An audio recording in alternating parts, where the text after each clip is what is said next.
I did think about this intro. It's like, so adventurer, you want to play D&D? That's not so fast. You need a character. We're rolling dice, camera, Action.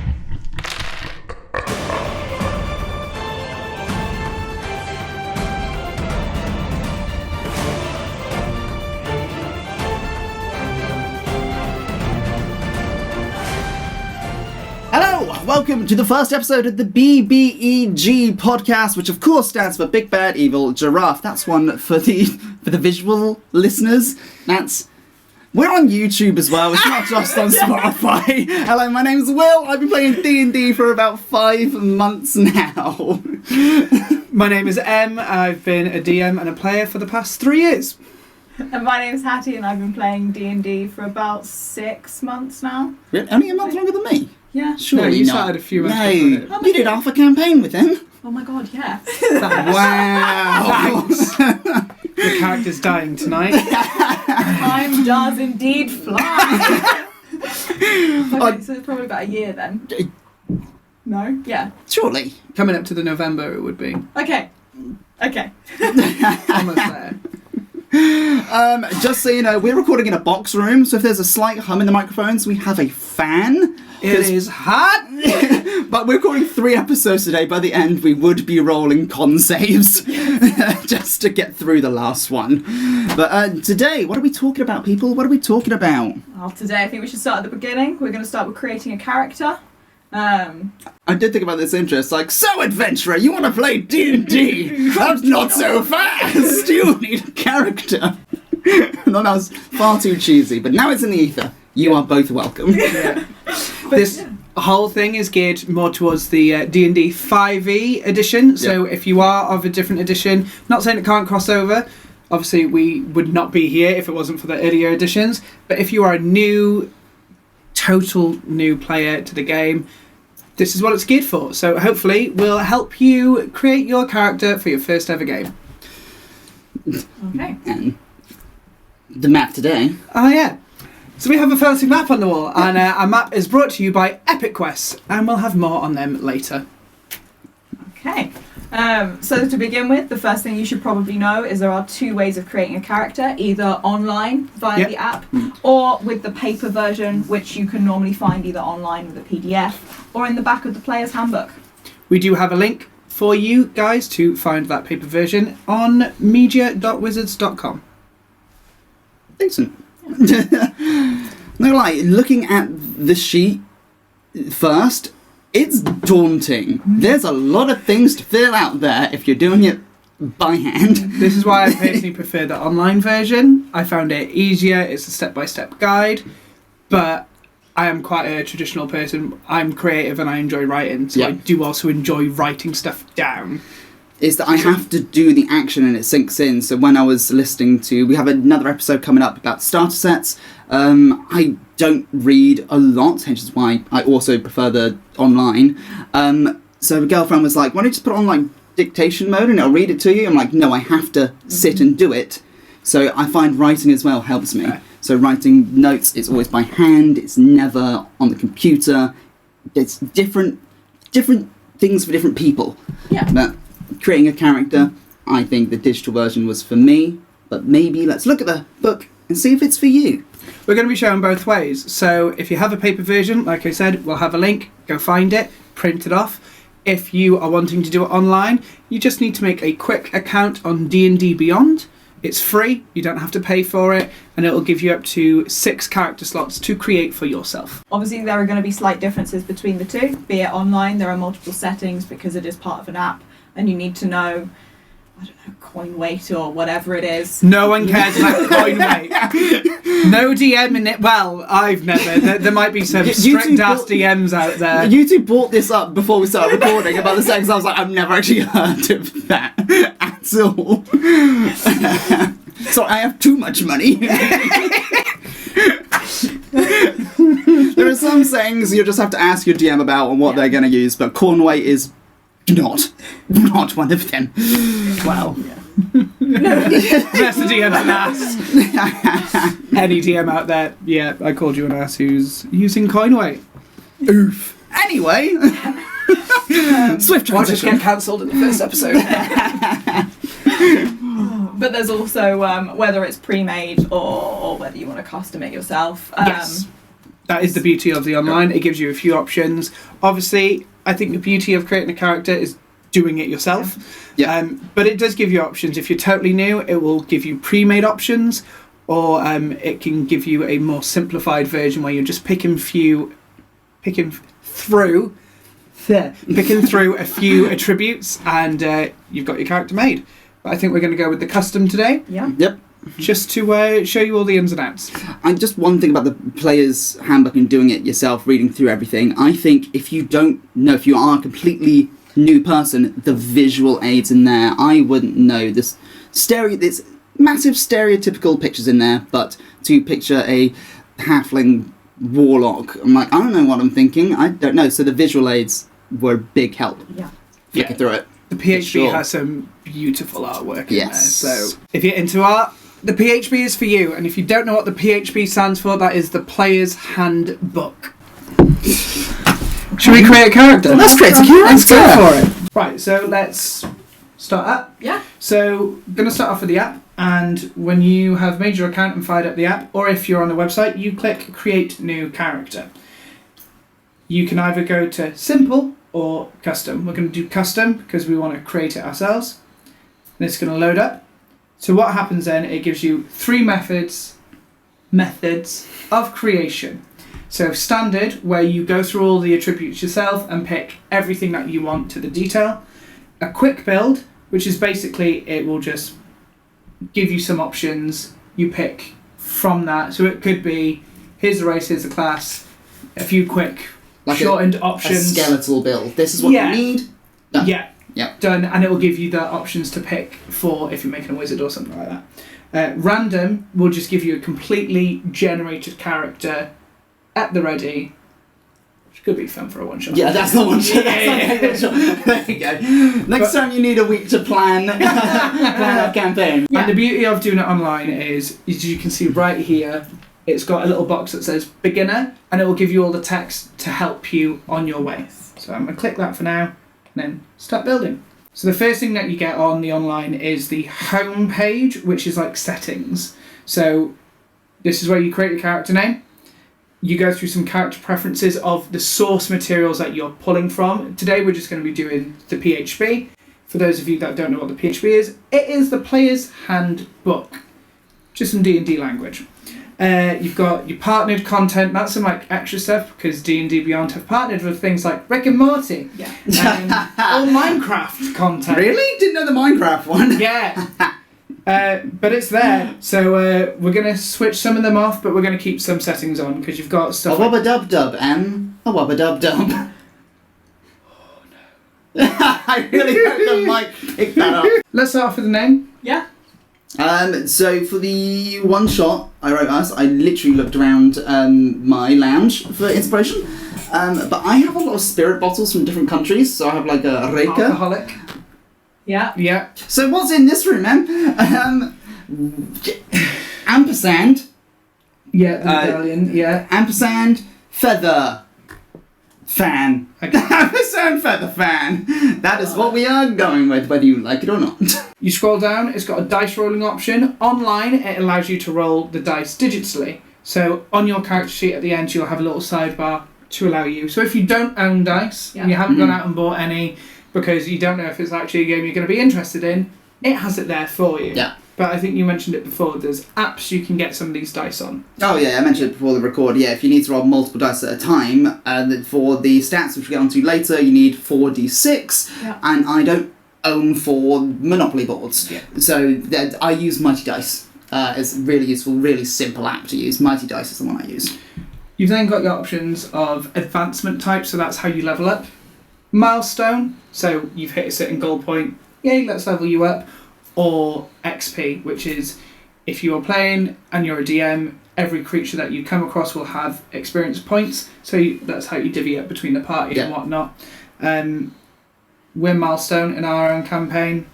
I was dabbling with the XP, but still not sure, not sold. And that is the main one. Well, you've got Ignore coin weight option, which we do. I don't care about coin weight. I haven't met many DMs that care about the coin weight of your purse to see if that will slow your character down. I'm over encumbered with money. I get if you I are. wish. And then we're ready to start with the actual race. What are you thinking?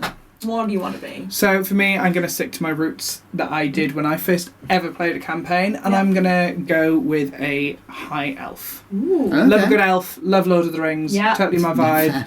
And yeah, so I'm going to go with an elf. Nice. I'm thinking maybe we keep it simple. Should we remain human? I think that's fair. No, yeah, humans overlooked because all the other classes are, not normal. Yes. So let's keep it simple. Yes. Human. Let's not overcomplicate it with all the traits and bonuses and da-da-da-da. Let's human. Yeah. Just go with human. Okay. Now the things about race is every race has different strengths and weaknesses. Yeah. So when you're creating your overall character, you might have a bit of an idea in your head already about what you want to pair from race to class. And you might be someone who wants to go, I'm going to use my race to benefit my class. So I'm going to make a high elf wizard. The modifiers that you get as a high elf complement a wizard. Okay. Yeah. So high elves are good with intelligence, which is what a wizard's magic derives from. So that will give my intelligence score when it comes to the abilities a boost. You also get some extra little things, like you'll find out your proficiencies as that race. They might Yeah. have some bonuses. So each race might have some racial traits Yeah. that are unique to them. There are some that are shared commonly between, so some stuff, dark vision, not every race has them, but a lot do. Something that I get as a racial trait is called a Fey ancestry, which basically it gives me a personal advantage on saving throws against being charmed, and magic can't put me to sleep. Oh, Okay. okay. Yeah. That's sneaky. So that's a little I like bonus that. for me, whereas you were going human. Yeah, we're going human. So you can look at what the human side gives you. Now, the great thing about humans are their class is a versatile race. Hey. So you get a +1 to every ability score. Oh, amazing. So whereas okay. I just get a buff in intelligence and dexterity for Yeah. a high elf. Yeah. And it's a +2 for dexterity and a +1 for intelligence. You get a +1 for every single one. You might not get as many skill proficiencies as me, Yeah. because you've had it in your main ability Yeah. scores. It all evens out. Everyone has a different flavour, and that's all it is. Well, it depends on how you want to play the character as Yeah. well. Because if you want to build something with a high charisma, then you choose a race with charisma. However, with humans, if you're getting +1 to everything, that's like a strong baseline. That is, Yeah, that's a good place to start for. Nice foundation. yeah. Yes, because I will say as well, there's a lot of numbers on the paper that it's Yes. hard to wrap your head around. So I think for a human that we're making on paper, just easier to go +1 for everything. Yeah. It's a lot easier to remember. You also don't have to make a character based on that. Oh, okay. So let's look at our campaign that we are actually playing. Yes. Callum has a Dragonborn wizard. Dragonborns don't lend themselves, if you look at the stat scores that they get, to being a wizard. They get an increase in strength Yeah. and in charisma. Ah. Wizards are intelligence based. Yeah. Yeah. Now, at the end of the day, when you roll your scores, however you're going to do your ability scores, you can still put your highest score that you've got on your intelligence, because that's what you need. But what he might have thought of was, well, actually, this Dragonborn is just going to be really damn intelligent, boost that, and then I've got a bit more Yeah. about him. Let's say somehow his magic got stripped away. He's still got that strength bolster in him. Yeah. Yeah, he's got a little bit of fight in him. He's not completely useless. And that could be a new campaign hook for you. Yeah. New story hook there. Callum loses his magic. Oh no. Don't watch the podcast. Hi, Callum. So there are plenty of ways to do it. You don't Yeah. have to just do what benefits my class. Have fun with it. Yeah. It's a free creation of how you want to make your character. Very quickly before we move on to the class Yeah. So me as a high elf, it tells you on the app straight away all your bonuses, whereas you have to read through the book. Yeah, we're going to have to. So, which is fine, it's just a different way of doing it. Now, as a high elf, I get 1 free cantrip. Ooh, okay. So a cantrip, for those of you who've never played, is a free spell. In D&D you have spell slots, so level 1 and higher, it takes up a slot. A cantrip is a free spell. It doesn't cost anything to use it. I get 1 free spell to add to the list that I'll already get. So I'm just going to make a quick selection. The thing is, the list is so big for cantrips as well. Yeah. Again, do you want it damaging? Do you want environmental? Do you want utility? I want to take the bitch out. Okay. So I've so chosen a damaging one. What have you gone for? chosen good old Firebolt. Lovely. It's a great range, 120 feet range, Yeah. and it's also one of the higher damaging cantrips you Yeah. can get. So why not? I can't lift a heavy sword, but I can hit you with fire. From Nice. afar, love that. With that, what class are you going to go with? As I mentioned, I am focusing on wizard. Stunning. So high elf lends itself to that. Yeah. So that is what I'm going to go for. Amazing. So I'm just going to scroll down and select my wizard. What about you guys? Thinking more of a melee fighting situation. Yeah, because with magic users, that is a big old book full of a lot of information, Yeah. and the digital version really Yep. narrows it down a lot. Yeah. So we should go for a melee. It's not that there's less information to read, but it's less variation. It's more structured, less. Yeah. So I think let's go monk. Yeah, monk. Let's go monk. Human monk. Yeah. Why not? It's fun, and it's a bit more, creative than... Nothing wrong about fighters, No. but especially for someone who is doing it for the first time, a fighter is so easy to make, in my opinion. You read it, it's basic. They're fun. I've played fighters, had a great time with them. Just think monk have a different flair. Yeah. So if you want something to pique your interest and not just be like, oh, I'm a fighter, I hit something with the sword. I Great. hit hard, I hit quick. Nice. Yeah. Also, I think monks get overlooked. Like, a monk didn't come up in any of the campaigns that we've No. done. It's not in our current one. No? The first So- campaign I ever DM'd, I had a monk. Ooh, okay. Tyler Ah. was a Tabaxi monk. Oh. Oh, So okay. Tabaxi, if you're not familiar with that race, is a race based on cats. It's like a Yes. cat person. Yeah. Catman. And yeah, he was a cat monk. He was great. Stev. Spelt Steve, but pronounced Stev. Of course. Yeah. It's gonna have That's that. such a Yeah. Tyler move. Yeah. Yeah, it is. So, yeah, it was great. With all that decided, are there any other things that you have to select on the web? Yeah, we're going very much app first book, because the app gives you the logical list of what you Yes. should do next. So what it's asking me to do now in the class option is pick my proficiencies. These are Ah. the skills I'm going to be best at. Yeah. So you will find yours in the PHB. I think it's just underneath the class features when you Yes, look it at it is. for the monk. Yep. And it will start to tell you what you're proficient in. Yeah. So it has already told me what my hit points are, what my spell casting and arcane recovery is like, and my proficiencies. Not proficient with armour. Wizards are fragile by nature. Weapons that I'm proficient in are things like daggers and quarterstaffs. Tools, at this moment in time, I don't have any proficiency in any tools. But I'm proficient in intelligence and wisdom saving throws, Nice. so handy. And then the skills, I can pick 2 skills to be proficient in. And it gives me a list Yeah. to pick from. So it's saying I can pick Arcana, History, Insight, Investigation, Medicine, and Religion. I'm going to pick Investigation. Yeah. Who doesn't love to find things in a room? You'd be that smart aleck in the room going, well, actually, I've just found this Yeah. under some books. Exactly. Or if you just want to loot the dead corpse for money. Yeah.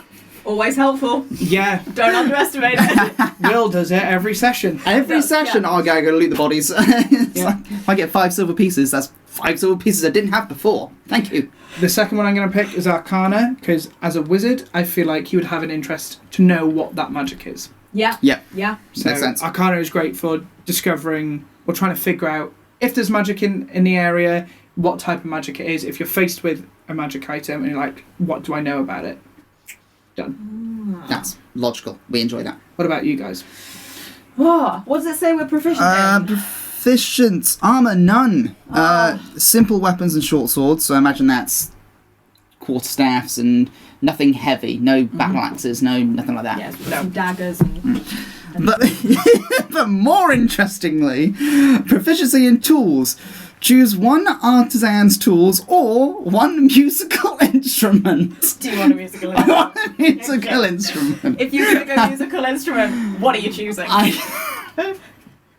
I picture a monk on a hill playing the panpipes. Love it. It's going in. Like, why? Of all the things, why a musical instrument? That's not what I associate with monks. No, that's a bard thing. But I kind of like that that's part of the monk's thing. I love that. It's just like, you expect, like, the bard comes with, like, full-on, like, guitar, Monks singing. are ready for that fight, so I now just have an image of a monk strolling down this hill, pan-piping, flipping Eye of the Tiger, as it's psyching itself up for this fight. Yeah. This is, yeah. This is canon. So we're going for proficiencies in a musical instrument that is the panpipes. Yeah. Saving throws, we're proficient in strength and dexterity. Stunning. And then skills, we can choose 2 from acrobatics, athletics, history, insight, religion, or stealth. Now, having never really had to read up on a monk, I went rogue. I want to be cool. I want to be stealthy. I want to be... So Okay. what would they be beneficial for a monk, Anne?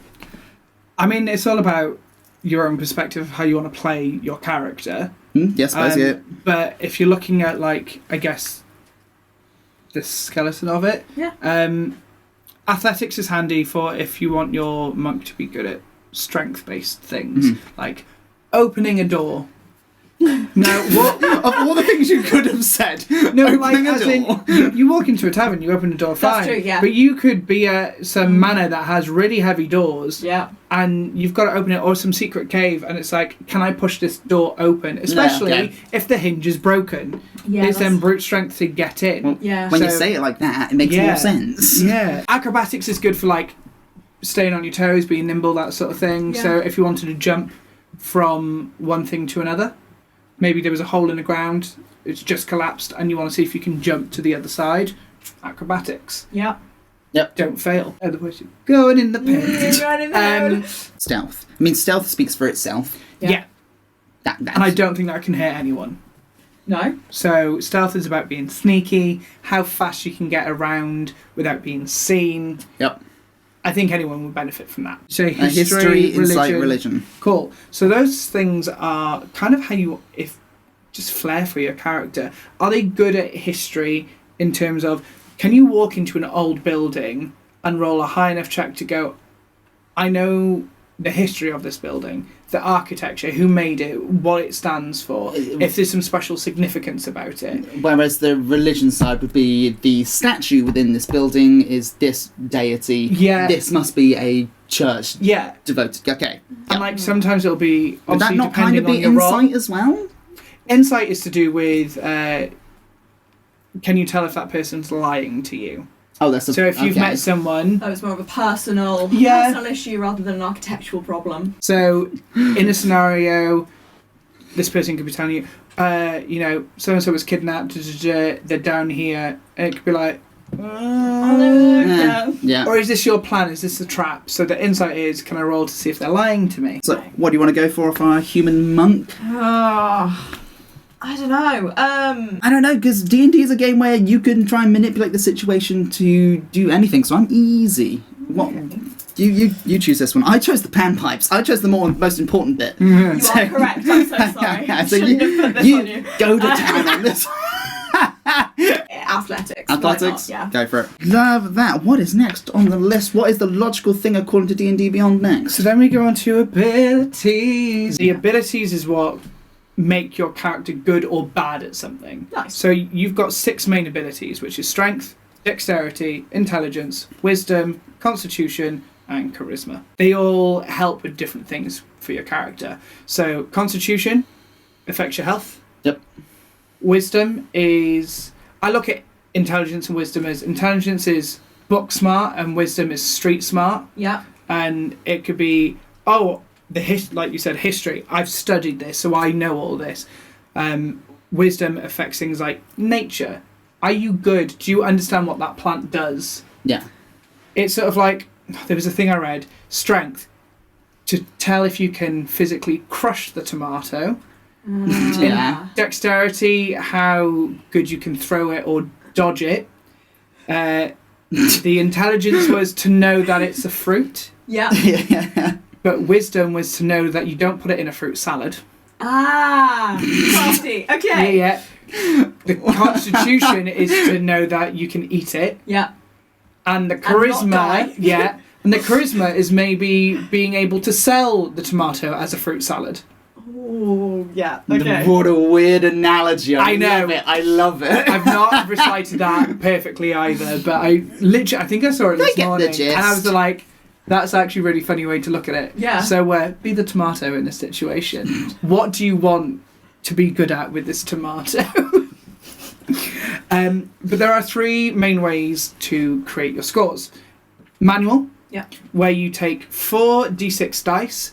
For those of you who don't know what a d6 is, it is a standard 6-sided dice. The Monopoly dice. Yeah. So you've probably got one lying around in your house somewhere. But you might ransack your board games. Yeah, I was going to say 4 might be a stretch. Yeah. But you'll have one somewhere. And then, so what you do with that is you roll all 4 together and you take the lowest one away. Okay. And then you count the other 3 together to get your overall score for 1 score. Yes. So that is that. Yep. Then you've got standard array and point by. Standard array, it gives you a preset list of scores, which is 8, 10, 12, 13, 14, 15. You assign them how you want to your ability scores. The easy thing about that is it's already pre-made. You just select where you want them to go. And if you're doing a campaign and you kind of want everyone to be even footing, it's purely then just based about where you're putting the score and not, oh, this person scored mega high and this one did really bad. Yeah, this person got 6 18s somehow. Yeah. Any DM would ask you to re-roll that because that's too powerful for a level 1. Yeah. And this person got 4 10s. Also, where's the fun? Yeah. You want, I'm great at everything, blah, blah, blah. in my opinion, I like vary. So I like peaks and valleys. There is no point in having one character that is consistently good at everything, because then it gets boring, not only for the character, but for you as a player. Yeah. Yeah. I had that in my last campaign, where I had to find a crafty way to kill that person's character and then resurrect them because they wanted to change, because they went quite literal with,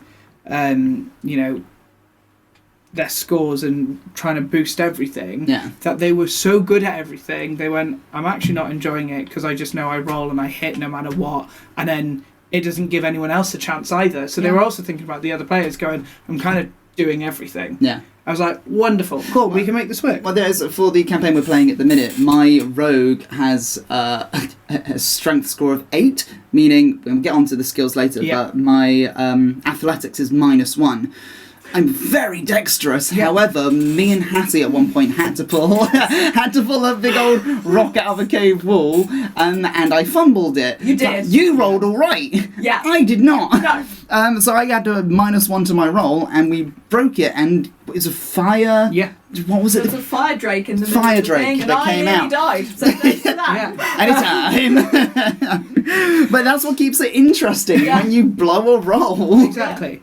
The last option is point by. So all ability scores start on 8, and then you get given 27 points to share around how you see fit. So like the Fallout games where you just, what do you want to be good at? I'll put 8 on here and 4 on here. And and then that will give you your overall score. Can you take points away from the 8? And so if I take 3 off, I get 30 total? I don't believe so. They are set as the standard, and then you build on top of it. But say, because you have your ability increases from your racial character, you might decide, I instantly put, say, 6 on that one ability, and then you looked at it and went, oh, but it's got the +2 from the race. Yeah. So actually, I'm going to take 2 off and share that to somewhere else because it's still a high modifier. Yeah. Then get him a bonus anyway. Yeah. Okay, yeah. And like boost something else. It's really your choice. Yeah. So, I think we're going to start doing these scores. Yeah. You guys were going to, I believe, do manual. Yep. Yeah. You're going standard array. Yeah, aren't you? I'm going to do standard array and just preset my points that they have given me. So, Cool. Back in 1 sec when we roll some dice. Nice. this week's map is brought to you by Epic Quest.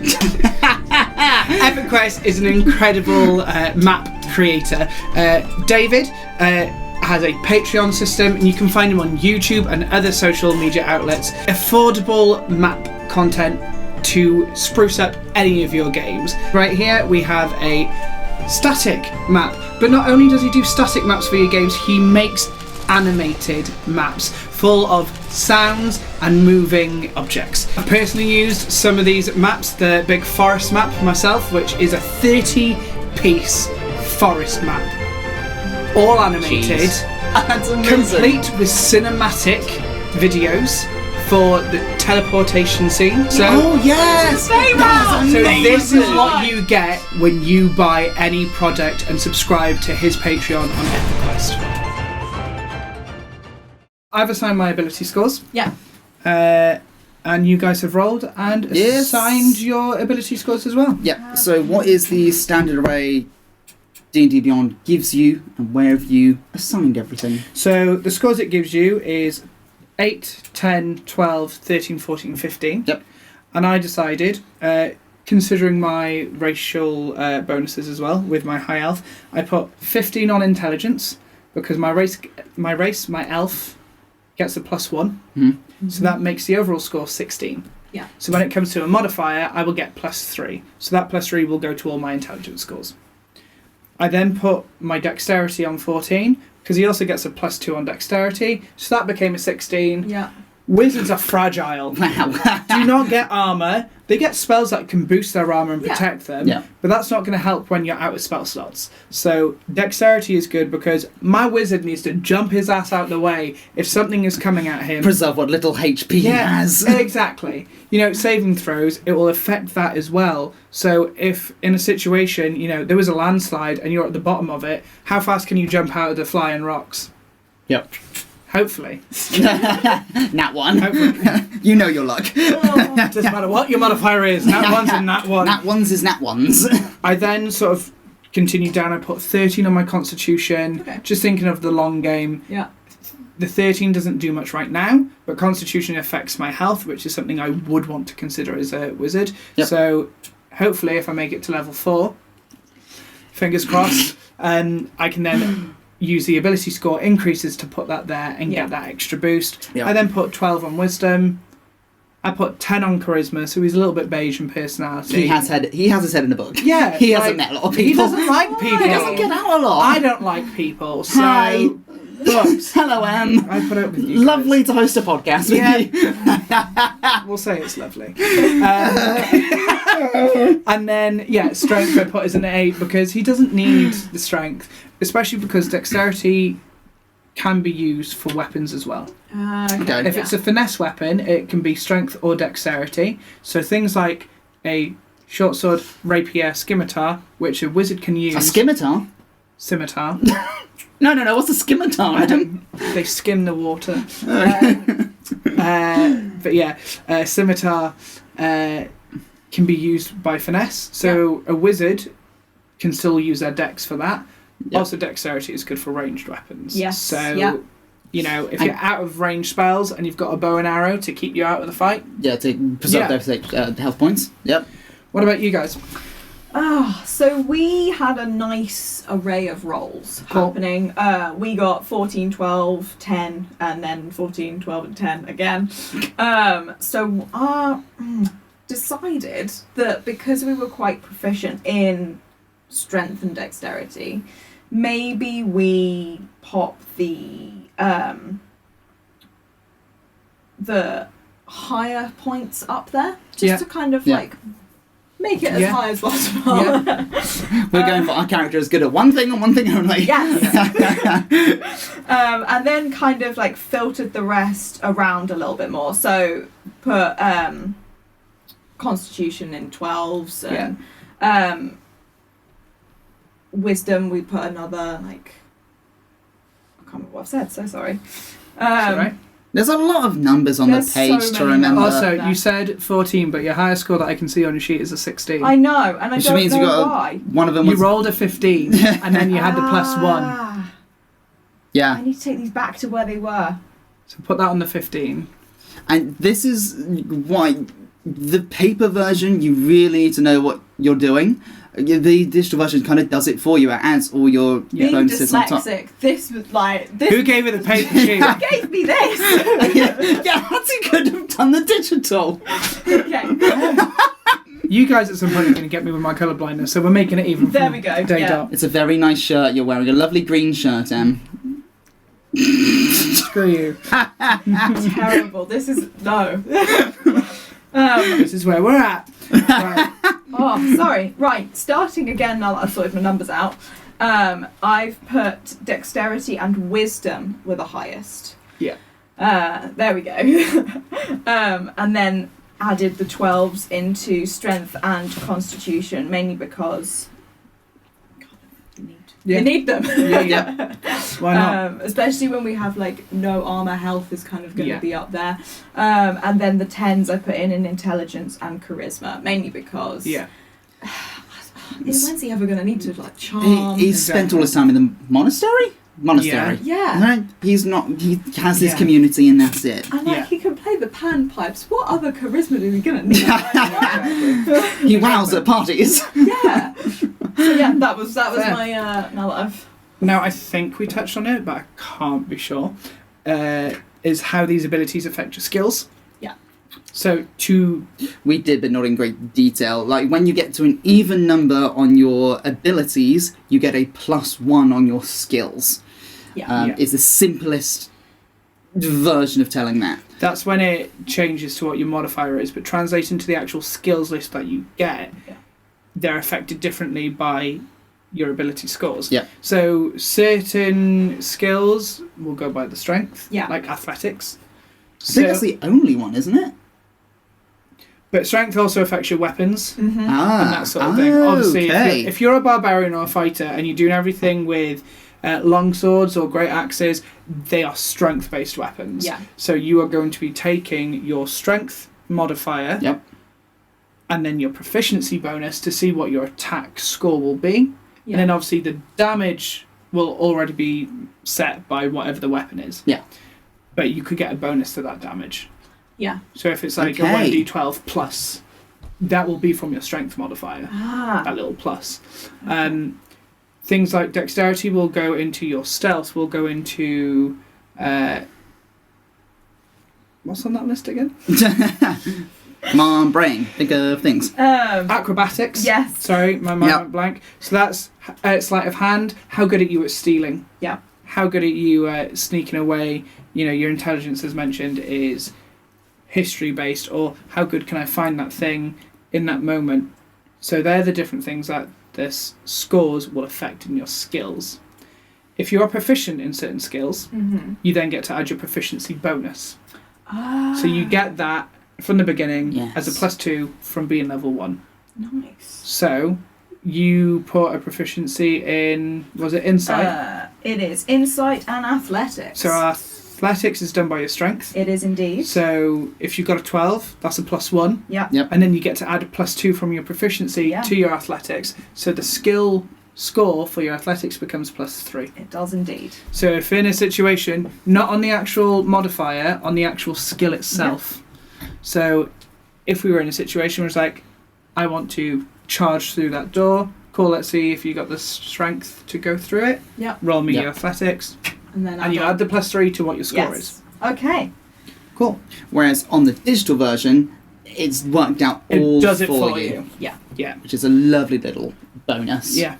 But our next stop is your description of your character. Ooh. Okay. So this is where you describe your character, and this can be physical traits Mm-hmm. that you can write down, and also include your background. And this is where it can get a bit fun. So is background where you would add like backstory and all of that, or is this something else? They tie together. Mhm. Yeah. You might have already thought your backstory through before you've created your character. You might not. I think I tend to create a character first and then develop my backstory afterwards, because I like to see what I'm making and build. But that doesn't mean you can't change it afterwards. So I've written a backstory and gone, actually my background now doesn't work. So you can get a selection of lists from things like a criminal, Yeah. a folk hero, could be handy for a monk, a sage, a noble, an acolyte, which could work for me as a wizard, and each thing again has some bonuses. So I'm going to pick acolyte for now, and that gives me an extra language to learn. It gives me the shelter of the faithful, which is a little feature. Basically, anyone who shares and respects the faith that I follow can like give me shelter and stuff like that. Ah, okay. How niche. Yeah. Okay. Oh. So the thing, and everyone has a slightly different thing. So soldiers, as an option, also has a similar one called is it military rank? Yeah, whereas you are recognised authority and influence. Yeah. So again, you can also gain access to friendly military encampments. So say you're on your travels, you see a military camp, go, I'm a soldier, cool. I can use this to my advantage and find a place to stay for the night. Ah. So just little things like that. I can't remember what I chose from Lafaris. I've got no idea. I think I must have brushed past this bit, you know? I've got to go back and check this. But the other options I get is I automatically get an extra language, being an elf. Yeah. So I'm going to pick my language now. And why not? Let's shake it up a bit. I'm going to go with... Ooh, I've got so many. I'm going to go with giant. Just in case I ever meet a giant. But also, the background gives me an extra language. An extra 2 languages. So you got 3 languages and common. Yeah. And elf. Yeah. And elf. Yeah, and elvish. So, Which actually would have made sense as well. Reads a lot of books. He would have picked up this works for the character. Yeah. So altogether, I've gone with giant, Yeah. leonin, which Oh. is the lion race, Yeah. and goblin, because you never Yeah. know. You're going to come across it at some point in the campaign. Also, the background gives you an extra in some of your proficiencies. So it's given me extra proficiency in insight and religion. Oh. Yeah. Right. So that means that after, if you were doing this on paper, you would then have to go back and modify the modifiers that Well, you don't have. have to. Oh, it's optional as to whether you add them or don't. Adds it because you can have proficiency, so you can be proficient in it, and then Yeah. you can be an expert in it. Oh, So it I adds see. everything. So, for a monk, you could pick anything from, if we're just looking at the quick list, you got a folk hero. Mm-hmm. That gives you a proficiencies in animal handling and survival. Yeah. It gives you tool proficiencies in vehicles, for land specifically, Oh. and it allows you to pick an artisan tool. Yeah. Also, it's got a feature called rustic hospitality, which means since you have come from the ranks of common folk, you fit in amongst them. So, like, if you're a noble going into a village, they might hate you because it depends on what you've done, or what nobles in their areas have done. So they might just peg you all as the same and be like, rude, we don't like you. Yep. Snobby. Not Lob the us. tomatoes at them. Dexterity. Throw those tomatoes. Yeah. Whereas this will grant you the respect, it'll allow you to get in with the people, even to the point where they will shield you from the law. I think that'll be I like good this for our one. monk, you know? He's a peaceful person. People might go, oh, very nice. Let's go. For the audio listeners, all that information came from D&D Beyond, because I'm looking at the player's handbook in front of me, and I'm like, I don't know where that would be. So you just go to there's the a lot of background stuff. chapter of the book, Ah. which would Okay. be chapter 4. Chapter 4. Personality and background. Background's 100, page 125. So there's so much information. It's going to be a lot of flicking backwards and forwards in the player's handbook. What was that one that you just read It's out called to us? Folk Hero. So if you flick through the book, you will Yeah. find it. So acolyte, criminal, Charlatan, entertainer. There's so much. There's so many options and everything. I would say in the player's handbook as well, if you're struggling to pick out good things about your character, needs a bit of inspiration, good things, flaws, so that there is a D6, D10 roll, and it just gives you options of what that suggestion could be. So if I were to roll a d6 on flaws, it'd be I'm super greedy and will do anything to get money, for example. I'm not sure if there is one, but they're like, oh, okay, how can I work that into my character? It's, I won't say a randomizer, but it's just a generated list of, you could do this if you think this will fit. You don't even have to roll the dice, you just read it and go, I like that one. So, moving on with the description part of it and, you know, starting to build part of your background, it has a thing of suggested characteristics. Now, you can still find this in the book, and you will find it in the actual part with your background as well. Yep. So you've got all this in the back of what personality traits they could be. So if I'm looking at the Acolyte one, you pick some options from the list it gives you, and these are personality traits. So I idolise a particular hero of my faith and constantly refer to that person's deeds and example. Or nothing can shape my optimistic attitude. Well, what about the character or you? Because one of them is... I am tolerant. There we go. There we are, sounds like you. Or intolerant of other faiths and respect or condemn the worship of other gods. Whoa. So you can pick how that one goes a little bit. If being a monk, they're kind of spiritual people. If we have differing faiths, does that mean the two of us are going to be arguing throughout the entirety of the campaign if you chose that one and decided to go for the... Well, no, because it's kind of optional. So I could pick to have it as I am tolerant of your faith. So I respect the fact that you have another faith, because maybe I'm someone who views the world as... It's D&D. There are so many different gods. Yeah. So you could be a character that goes, I acknowledge that there are other gods. This is just the one that I follow because it's what suits me and is best for me. Okay. You could be a character who goes, nah, only my way god. My god is the real god. Yeah. Don't clip that. You then have an option of ideals. Yeah. So what your ideals are. So you could be a tradition. So the ancient traditions of worship and sacrifice must be preserved and upheld. It could be a charity. So I always try to help those in need, no matter what the personal cost. Yeah.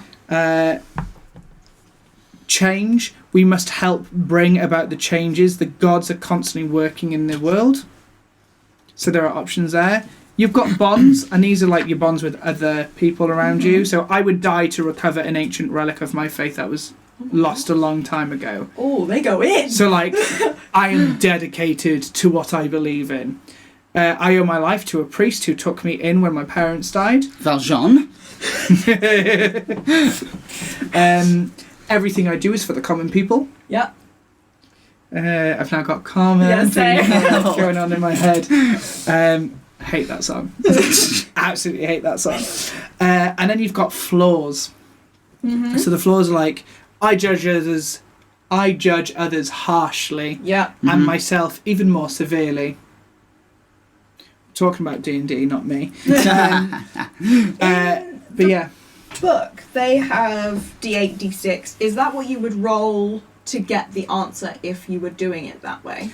You have options because you can do it like that with this as well. Oh. So you can either pick them yourself. Yeah. Or you can roll. Randomise so it's random. it. Yeah. And after you roll, that's what you select. Okay. Because on the online one, it's just a click add button. So I roll a d6. Okay, it's landed on 4. I just click add and it goes to my character. Oh. Okay. Well, you can touch more on that so one of our next episodes is going to be how to write a backstory, how this would contribute, and how you can make it relate to. Yeah. Yeah. So that's quick and easy. After all that, you've got the extra things of character details, so like your alignment, your faith, your lifestyle, physical characteristics. So you can write them out to be like, I'm this tall, I have this colour hair, blah, blah, blah, blah, blah. If anyone asks, I'm 6'4" and a dashing blonde. For those visual watchers, you know that's not true. But if anyone asks... Perception check. And yeah. For the... I can't remember what we're looking at, sorry. Traits. Yeah.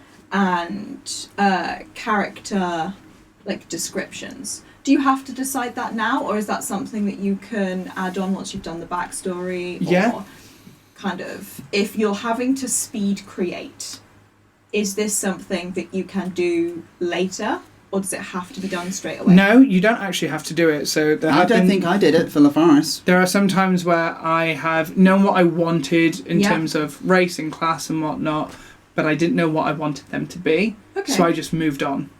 And then once I'd created the character and then started to develop their backstory, I then went back in and went, oh, okay, so this would suit the backstory in terms of what the background option was, and then started building from there. Okay.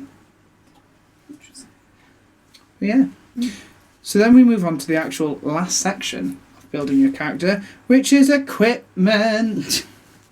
This is where you get to decide what stuff you start off with. So as a wizard, it will give me options. So if you look at the class in the book, you will find a little section that says equipment, and it will give you can either pick this or you can pick that. Yeah. So as a wizard on the app, it is telling me I can either start off with a quarterstaff or a dagger. I'm going to pick quarterstaff because I like clipping people over the head. D&D and in real life. Do I want a component pouch or an arcane focus? Yeah. So a component pouch is when you're casting your spells. Spells require components to work, but if you have an arcane focus, it negates some of them, not all, because some things is basic, like I need sand to cast. But then some of them are really obscure. I remember when we were building our characters for this campaign, I put a thing in the group chat saying, why would I just have this item? What? So, because some of it is the fact that you have to go look for it or buy it, and an arcane focus helps a lot with the monetary value of things. So if it's saying you need a red ruby that is the value of 50 gold pieces, your arcane focus is going, no, I don't need that. I got the leather strap that I need to go with the ruby, and this rock upon my chest that's going to do the work for me. So there's that. So I'm going to pick arcane focus, and then that allows you to decide how you want that arcane focus to be. Is it a crystal? Is it an orb, rod, staff, wand, or just an arc? It literally says arcane focus. Yeah. What you're already choosing. I've done it in a game that I'm playing for Tyler's campaign. I've got an arcane focus, which is like a star jewel as a necklace. Yeah. Because it's related to my character. Yep. Scholar's pack or an explorer's pack. This is sort of items you get. So you get a backpack that includes a book of lore, a bottle of ink, a pen, 10 sheets of parchment, a little bag of sand, and a small knife. Or do you want an explorer's pack, which gives you a bedroll, a mess kit, a tinderbox, 10 torches, that sort of thing. So again, you could think logically going, well, if I'm camping, I might want the one that gives me a comfy little bedroll. But if you're thinking what your character would actually care about, for me, I might want the ink and the parchment, because if I come across any sort of magical thing, I'll be writing that down. Yeah. Sometimes it's really, really obscure things. Like I think in my inventory I have 1,000 lead balls or something like that. I'm like, when do I ever use that? And the only thing I can think to use that for is if we're in a chase and I maybe need to, like a cartoon, have the enemies come around the corner and slip on them. Exactly. Some of them are really obscure, but also you think of other things to use them for, like I took out a mini boss with my crowbar at one point because I used the spell catapult to launch a crowbar across a field, and I ended up finishing the boss off. It's like, obviously not what it used for, but get creative with it. It's some really obscure stuff in your equipment packs. So try and get creative. That's the best thing about D&D. So after that, you've got some equipment that is related to your background. So as I picked Acolyte, I can have a holy symbol, and then it gives me the option of what I want to pick. So I'm just going to pick an amulet, because who doesn't want an amulet? A prayer book or a prayer wheel. And then some extra things like 5 sticks of incense, vestments, a set of common clothes, and a pouch containing 15 gold pieces. That's gone up. 15 gold pieces, take it! I'll take that. Where do we get ours for a monk? I do believe we're 10 gold. Yeah. So once I've done that, I just click add start an equipment, and it will add it all to my character. And before you move on to the actual character sheet, I would just advise going through it very quickly where it has the list, and just click on all the options that have use as a button and just add it, because it will already put it onto your character sheet ready to use. Yeah. Instead of having to search for it later. Yeah. That stumped us last time because we were using both phones and the printed off version. Yes. If you don't click use, it's not appearing in your when it goes, do you want to generate a PDF? Yeah. It's not on there. And that's why it's handy. The other option of starting equipment is you can just pick gold and just have a lump sum of money and then buy what you need. I personally always go with equipment. Yeah. Because what's the point in, unless the DM is going to set a quick episode one shot or a quick little 30 minutes of a session to go, okay, let's do your shop before you leave wherever you are, before you all meet each other. Yeah. I just think equipment is easier. It's there. You don't have to get carried away in how much something is and then figure out that you can't have other stuff later. Yeah. It's literally just giving you either or of all these options that you should be starting off with, really. Yeah. But it's also, if, like I say, it's obscure stuff in the equipment bag, you're not going to think, I'm just going to get 12 health potions, be done with it. Yeah. That's more of a variation just to get the equipment. So in the book, it will do exactly the same. It will have your little equipment heading, and it will give you all the options to pick from. So we either have a short sword, or for our human monk, a short sword or any simple weapon. Okay. A dungeoneer's pack or an explorer's pack, and then 10 darts. You never know, okay? When you're gonna be in a tavern and you've got to say, I'm the best dart player in the place, I'll bet you 10 gold. You could weaponize those, come on. Yeah. They're sharp. Darts are weapons. But yeah. I just went to the pub in my mind. Says a lot about me. Okay. Everyone drinking. Hey, I have got Fanta in this. That is basically your character created. Oh, nice. So once you've got your weapons down, you should have everything on there. Yeah. So you should have all your traits, your flaws. If you haven't, obviously you can go back and add that afterwards. Yeah. So after that, I'm just going to click next. And I've got the two options of view character sheet or export to PDF. Personally, I always export to PDF because I like to have a paper copy for when I'm in the game. And it's there right now for me ready to print instead of me having to go back and find it. It will always stay there so you can go back into it. But export to PDF, have it saved ready so you don't have to go looking for it later, because it is a little bit of a faff to go back into all the editing just to get to the end. But I'm going to click View Character Sheet. That's also the page where you can find the copy link. So if your DM would like a digital copy, that is where the link is for you to copy and distribute as you wish. Most DMs ask for a copy of the character sheet, especially if you're new, just so they can help guide you if necessary. That's what I did with you guys. I asked for a copy of everyone's and had them on me, so when people going, I don't know what I'm looking at, I had it ready to go, it's just this, to help save time and also help get everyone used to what they need to look at. Now, once you've created this, it is the case of, you guys have selected your weapons. If you are picking a magic user, you're going to want spells. And very simply, you're just going to scroll over to the spells page and just click manage spells. If you're doing this through the book, there is a whole chapter worth of spells done by level. They're not categorized by class. No. So that can get a bit... Each spell will say which class can use them. Whereas on the app, it will only give you the spells that your class can use. And then you just have to go through and pick them. And you're done. And then it adds it to it. Beautiful. And then with that, you're able to journey onwards. Let the adventure begin. Exactly. Also, when you your DM will walk you through when you're leveling up.